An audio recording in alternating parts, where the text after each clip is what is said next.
आज मैं भारतीय जनता पार्टी के सपोर्टर्स से एक बेहद जरूरी बात करना चाहता हूं।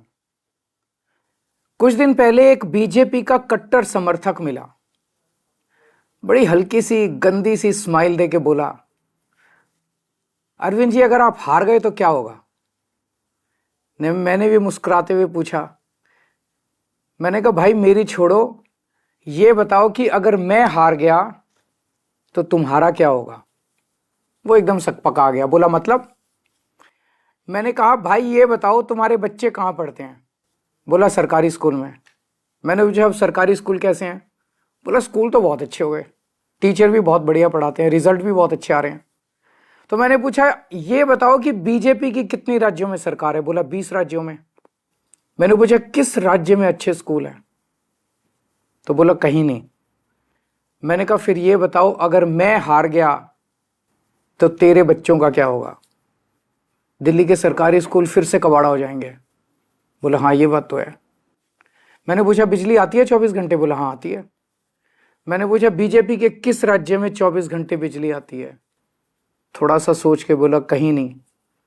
मैंने पूछा तुम्हारा बिजली का बिल कितना आता है। बोला 0। मैंने पूछा और यूपी में जहाँ बीजेपी की सरकार है वहाँ लोगों का बिजली का बिल कितना आता है। बोला जी वहाँ तो हजारों रुपए महीना आता है। मैंने कहा तो भैया ये बताओ अगर मैं हार गया तो तेरा क्या होगा। दिल्ली में फ्री बिजली, फ्री पानी, फ्री इलाज, अच्छे स्कूल, 24 घंटे बिजली, महिलाओं की फ्री बस यात्रा, ये तो सब बंद हो जाएंगे। कम से कम हर महीने 25,000 रुपए की चपत लगने लगेगी। है 25,000 रुपए देने को। बोला जी मेरी तो 1 लाख रुपए महीने की तनख्वाह है, उसमें भी गुजारा नहीं होता, 25,000 रुपये महीना तो कहाँ से लाऊंगा। मैंने कहा तो फिर बीजेपी भूल जाओ, राजनीति भूल जाओ, पॉलिटिक्स भूल जाओ, अपनी सोचो, अपने परिवार की सोचो।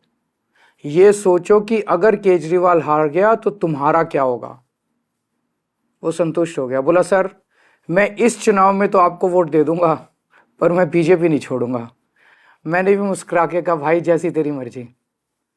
मेरी सभी बीजेपी के सपोर्टर से अपील है कि अगर बीजेपी आ गई तो आपको हमारी सरकार से मिलने वाली सारी सुविधाएं बंद हो जाएंगी।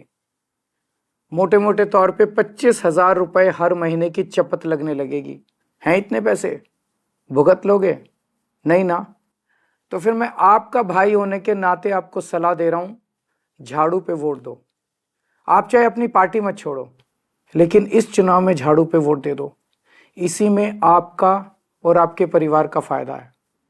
और हाँ, अगर आपको कभी पर्सनल काम भी हो तो अपने इस भाई के पास आ जाना।